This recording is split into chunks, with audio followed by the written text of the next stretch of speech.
ईद के पहले जुमे की आखिरी नमाज पर यूपी दिल्ली से महाराष्ट्र तक हलचल है। अलर्ट मोड पर दोनों शहर है, पहरेदारी है, हिदायत है, अपील है और सख्त आदेश भी हैं।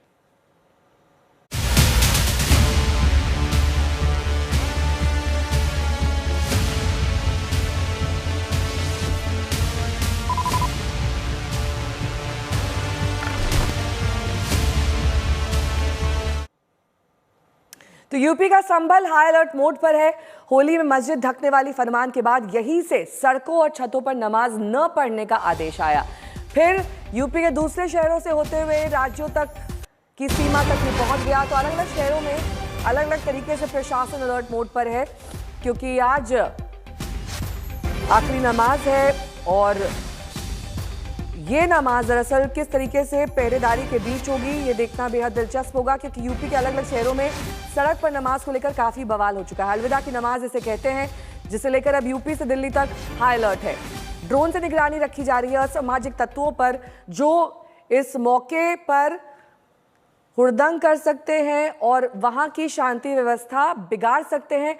ऐसे लोगों पर पुलिस प्रशासन की सख्ती दिखाई दे रही है। कई जगहों पर यहां तक कह दिया गया है कि अगर आपने सड़क पर नमाज अदा की तो आपका पासपोर्ट तक जब्त हो जाएगा। कितनी देर तक याद रखें?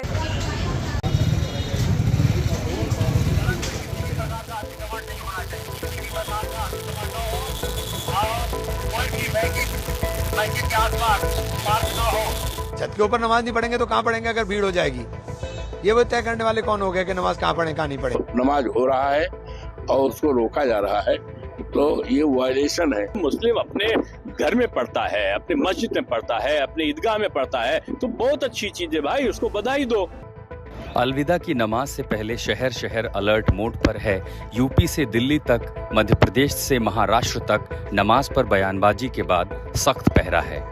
यूपी में सड़कों पर नमाज पर मनाही है, छतों पर भी नमाज पर रोक है। प्रशासन ने साफ किया है अलविदा की नमाज, ईद की नमाज सिर्फ मस्जिदों और ईदगाहों में पढ़ी जाए। संभल में पुलिस और प्रशासन ने कहा है कि सड़कों पर और छतों पर कोई भी नमाज नहीं पढ़ेगा। दिल्ली में बीजेपी विधायक ने पुलिस कमिश्नर को पत्र लिखा है कि अलविदा जुमे की नमाज सड़क पर न पढ़ी जाए। और तीसरा, उत्तर प्रदेश के मेरठ में एसपी सिटी ने सख्त आदेश जारी कर दिए हैं कि अगर कोई सड़क पर अलविदा जुमे और ईद की नमाज पढ़ेगा तो उसका पासपोर्ट और लाइसेंस जब्त हो सकता है। संभल फिर चर्चा में है। यहाँ होली के दिन रमजान का जुमा पढ़ने पर काफी विवाद हुआ। मस्जिदों को तिरपालों से ढक दिया जाता है और तरह तरह की बयानबाजियां शुरू होती हैं। अब जुमा, तुला, विदा और ईद की नमाज को लेकर गहमा गहमी है। नमाज के लिए जो स्थान है वो मस्जिदें हैं, तो हमारे सभी इमाम साहिबान से, मौलवी साहिबान से, जितने भी हमारे मुफ्ती हैं, कारी हैं, मुतवल्लीज हैं, सभी से हमारी नियमित रूप से चर्चा हो रही है, वार्ता हो रही है। तो उन्होंने हमें विश्वास दिलाया है कि जहां पूर्व की भांति जो परंपरा थी उसी के अनुरूप नमाज होगी, उसके अतिरिक्त किसी भी रूप में। संभल में पीस कमेटी की बैठक में पुलिस और प्रशासन की तरफ से साफ साफ कह दिया गया है कि किसी भी कीमत पर सड़क पर या फिर घर की छतों पर अलविदा जुमे और ईद की नमाज पढ़ने की इजाजत नहीं दी जाएगी। मस्जिद एवं ईदगाह के अंदर ही नमाज अदा की जाएगी और परिसर के बाहर सड़क पे कोई भी नमाज अदा नहीं की जाएगी और सड़क पर लोग बैठकर नमाज अदा नहीं करेंगे। पीस कमेटी के साथ बैठक करके संभल के सीईओ अनुज चौधरी एक बार फिर से चर्चा में आ गए हैं। वही अनुज चौधरी जिन्होंने होली और रमजान के जुमे को लेकर बयान दिया था कि वो साल में होली एक बार होती है और जुमे 52 होते हैं। अब अनुज चौधरी कह रहे हैं कि अगर ईद पर सेवैया खिलाना चाहते हो तो आपको गुजिया भी खानी पड़ेगी।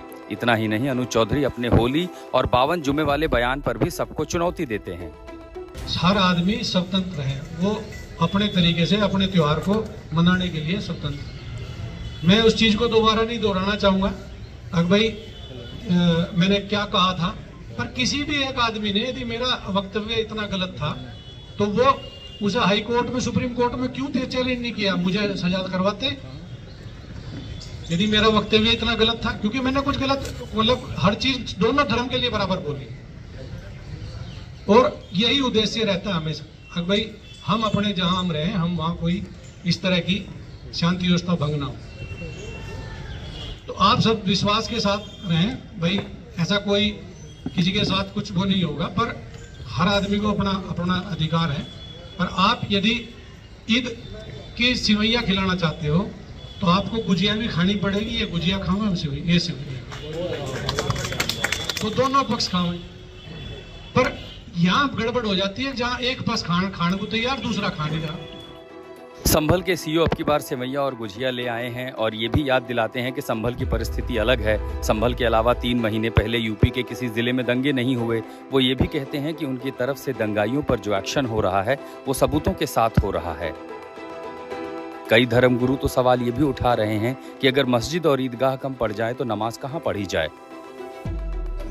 सैयद अबुल बरकात नज़मी का कहना है कि नमाज तभी पूरी होगी जब वो ईदगाह में पढ़ी जाएगी और अगर नमाज नहीं करा पा रहा है तो कमिश्नर को इस्तीफा दे देना चाहिए।